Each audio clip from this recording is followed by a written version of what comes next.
السلام علیکم ورحمۃ اللہ وبرکاتہ۔ میں ہوں حافظہ الماس حسنین۔ آج میں آپ کی خدمت میں حاضر ہوں ایک نئے موضوع کے ساتھ۔ اگر ابھی تک آپ نے میرا یوٹیوب چینل سبسکرائب نہیں کیا تو سبسکرائب کر دیں، اور نئے آنے والی جتنی بھی ویڈیو ہیں انہیں سنا کریں، انہیں دیکھا کریں اور آگے شیئر کیا کریں تاکہ آپ اس سے زیادہ استفادہ حاصل کر سکیں۔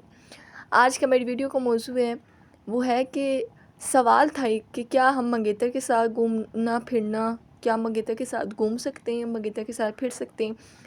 سب سے پہلے میں آپ کو یہ چیز کلیئر کرتے جاؤں کہ اللہ تعالیٰ نے صرف ایک رشتے کے ساتھ گھومنے پھرنے کے ساتھ منع نہیں کیا، اور وہ شوہر کا رشتہ ہے۔ یعنی آپ اگر نکاح میں ہیں تو آپ کہیں بھی جا سکتے ہیں، آپ پر کوئی پابندی نہیں ہے۔ یہ کہیں بھی اسلام میں نا منگنی کا ذکر ہے ہی نہیں، یہ بدعت میں شامل ہوتا ہے۔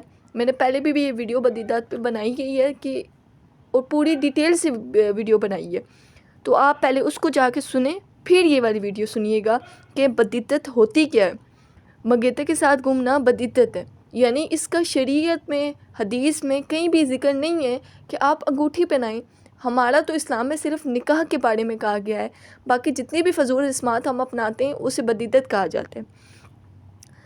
ہر مسلمان بہن کو نصیحت کرتے ہیں کہ نکاح سے پہلے آپ کے ہونے والا شوہر آپ کے لیے اجنبی شخص ہے، اس کا آپ کو دیکھنا حرام ہے، اور اس کے ساتھ گھومنا پھرنا دنیا اور آخرت دونوں کو تباہ کرنے کا ذریعہ ہے۔ میرے قابل احترام بہنویں، منگنی کے بعد ہونے والے شوہر کے ساتھ گھومنے پھرنے کے نقصانات ہمارے سامنے ایسے خطرناک نتیجے کی صورت میں آئے ہیں کہ وہ بیان سے باہر ہیں۔ آپ ذرا سوچئے، ایک نوجوان لڑکے کے ساتھ بن ٹھن کر لڑکی کے لے کر جانا، جو اس کو چراہوں، پارکوں، ہوٹلوں میں لے کے جائے، دین و اخلاق کا کوئی واسطہ ہے؟ نہ کسی رشتہ دار کا وہاں گزر، یا ایسا ہی ہے جیسے ایک شیر جیسے پھاڑ کھانے والے درندے کے سامنے شکار ڈال دیا جائے۔ اس کھلی چھوٹ کے نتیجے میں حرص و ہوس کا یہ پتلا سانپ بن کر جب اپنے شکار کا رس چوس لے اپنا دل اس کھلونے سے اچھی طرح بہلا لے، اس کی عزت و ناموس کی سارے بازار رسوا کر دے، اور اس کی کھلے میل جول کے نتیجے میں اس لڑکی کو شادی سے پہلے، میری بات آپ سمجھ گئے ہوں گے کہ میں کس چیز کی طرف اشارہ کر رہی ہوں۔ کبھی نادان لڑکی کسی کے ورگلانے کی وجہ سے کہہ دیتی ہے کہ کیا ہوا، میں اپنے منگیتر کے ساتھ جاؤں گی تو وہ مجھے کھا تو نہیں جائے گا۔ قابل احترام بہنیں، جس نے بھی آپ کو یہ پٹی پڑھائی ہے اس نے بالکل کھلم کھلا آپ کو دھوکہ دی ہے۔ آپ اسے یہ سمجھائیں کہ وہ ضرور میرا گوشت تو نہیں کھائے گا، ہاں میری عزت شرافت ضرور کھا جائے گا، میرے حسب و نسب پر ضرور نہ مٹنے والے داغ و دبے لگا دے گا، اور میرے ماں باپ کی عزت کو ضرور خراب کر دے گا۔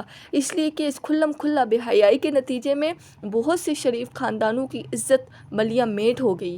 بہت سوں نے مختلف ڈاکٹروں کو لمبی چوڑی فیسیں دے کر اپنے زخموں پر مرہم لگائے، لیکن عمر بھر کے لیے بچی کی زندگی خراب ہوگی۔ اس گناہ کے نوسط بعض خاندانوں میں اس طرح پھیلی کہ شادی سے پہلے لڑکا اور لڑکی ایک دوسرے سے بہت ہی زیادہ محبت کرتے تھے، گھنٹوں ٹیلی فون پر باتیں ہوا کرتی تھی، گھنٹوں باہر گھومتے تھے، لیکن شادی ہوتے ہی شوہر کا دل اس سے ہٹ گیا، اور دیکھنے والے اس پر حیران ہو گئے۔ دونوں میں یہ نفرت کی آگ کیسے لگی؟ حقیقت یہ جو بندہ اللہ کو ناراض کرتے ہیں وہ کبھی سکون و راحت کے ساتھ نہیں رہ سکتے۔ گناہ سے جو عارضی لذت حاصل ہوتی ہے، اس کی مثال ایسی ہے جیسے خارش کرنے والے کو زخم پر خارش کرتے میں مزہ آتا ہے، وہ تھوڑی دیر کی لذت بڑی بیماری اور صحیح نہ ہونے والے زخم پیدا کر دیتی ہے۔ اس گناہ کی نحوست بعض مرتبہ یہ بھی سنی گئی ہے کہ رشتہ بہت جلد ٹوٹ جاتا ہے۔ کسی بہانے سے لڑکا یہ کہہ دیتا ہے کہ لڑکی مجھے پسند نہیں، اب عمر بھر اس لڑکی کے لیے پریشانی ہو جاتی ہے، اور خاندان میں بھی بدنامی ہو جاتی ہے کہ اس لڑکی کا رشتہ ٹوٹ چکا ہے، ضرور اس لڑکی میں کوئی عیب ہوگا جس کی وجہ سے فلاں لوگوں نے رشتہ توڑ دیا۔ لہٰذا ہم ہر مسلمان بہن کی خدمت میں عرض کریں گے کہ آپ اس گناہ سے بہت ہی اہتمام سے ایسے بچیں جیسے کسی درندے سے بچا جاتا ہے۔ اگر ہونے والے سسرالی رشتہ دار مجبور کریں تو اس کو صاف منع کر دیں کہ دنیا ادھر ہے، ادھر ہو جائی، میں نامحرم کے ساتھ باہر نہیں جا سکتی۔ ہاں اگر آپ چاہتے ہیں کہ نکاح کرا دیں، پھر نکاح کرنے کے بعد میں جا سکتی ہوں۔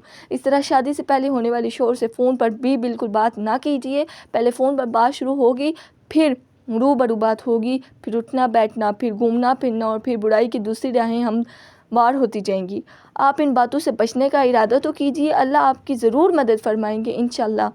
ان کے لیے جو عورت اپنے پیدا کرنے والی مالک کے حکموں کو ماننے والی اور حضرت محمد صلی اللہ علیہ وآلہ وسلم کے اخلاق کی پیروی کرنے والی بن گئی تو وہ انسانیت کے شرف سے مالا مال ہوگی، اور وہ انس و اخلاق کا مجسمہ اور محبت و اخوت کا پتلا بن گئی۔ اب اس سے جو قریب ہوگا خوش رہے گا۔ اس کی الفت اور محبت گھر والوں، پڑوسیوں، رشتہ دار عورتوں کو اس کا عاشق بنا دے گی۔ اگر کسی شخص کا ایسی عورت سے نکاح ہو گیا تو وہ اس کے اچھے اخلاق اور نیک اعمال کی وجہ سے زندگی بھر خوش رہے گا۔ اگر عورت نیک بن جائے تو اس کا درجہ اور مرتبہ مردوں سے بھی اونچا ہو جائے گا اور جنت میں مردوں سے پہلے جائے گی۔ چنانچہ رسول اللہ صلی اللہ علیہ وآلہ وسلم نے صحابیات سے فرمایا، اے بیویوں، یاد رکھو تم میں سے جو عورتیں نیک ہیں وہ نیک مردوں سے پہلے جنت میں جائیں گی، اور جب شوہر جنت میں آئیں گے تو یہ عورتیں غسل کر کے خوشبو لگا کے شوہروں کے حوالے کر دیے جائیں گی، سرخ و زرد رنگ کے سواریوں پر سوار ہوں گی، اور ان کے ساتھ ایسے بچے ہوں گے جسے بکھیرے ہوئے موتی۔ حضرت حکیم علامت رحمۃ اللہ علیہ فرماتے ہیں کہ بیویوں اور کون سی فضیلت چاہتی ہو، جنت میں مردوں سے پہلے تو پہنچ گئی ہیں، ہاں نیک بن جانا شرط ہے اور یہ کوئی مشکل نہیں۔ دیکھیں نبی بن جانے میں کتنی فضیلت ہے۔ بقول کسی شاعر کے، محمد کی شریعت پر سر تسلیم خم کر دوں، اشارہ ہو تو اپنے ہاتھ اپنا سر قلم کر دوں، نہیں جھکتا جو سر اللہ کے احکام کے آگے، اسے جھکنا پڑے گا ناتواں اس نام کے آگے، عدد سے چوم کر قرآن کو رکھ لوں پیشانیوں پر، سکون دل کا سرمایہ ہے رکھ لوں اپنے سینوں پر۔ میرے محترم بہنوں، جو ایک بندی نہیں بنتی اس کو ہزار کی باندی نوکرانی بننا پڑتا ہے۔ جو عورت بالکل بے پردہ یا بغیر برقعے کے باہر نکلتی ہے اور اللہ کے حکم کو نہیں مانتی وہ بیکار ہو جاتی ہے۔ اگر گھر والے زیادہ سجیسٹ کرتے ہیں، زور دیتے ہیں تو انہیں کہیں کہ ہمارا نکاح کر لیں تاکہ ہم اسلام کے دائرے میں رہ کر محرم کے ساتھ گھوم سکیں، کیونکہ اپر منگنی آپ سمجھتے ہیں کہ وہ ہمارے والا ہونے والا شوہر ہے تو یہ آپ غلط سمجھتے ہیں، وہ آپ کے لیے نامحرم ہے، اس کا آپ سے کوئی رشتہ واسطہ نہیں ہے۔ رشتہ واسطہ نکاح سے ہوتا ہے، نکاح کریں گے تو آپ کا محرم بنے گا، نہیں کریں گے تو کبھی نہیں بنے گا۔ خدارا اس برائی سے بچیں، اپنی عزت آپ کے اپنے ہاتھ میں ہے۔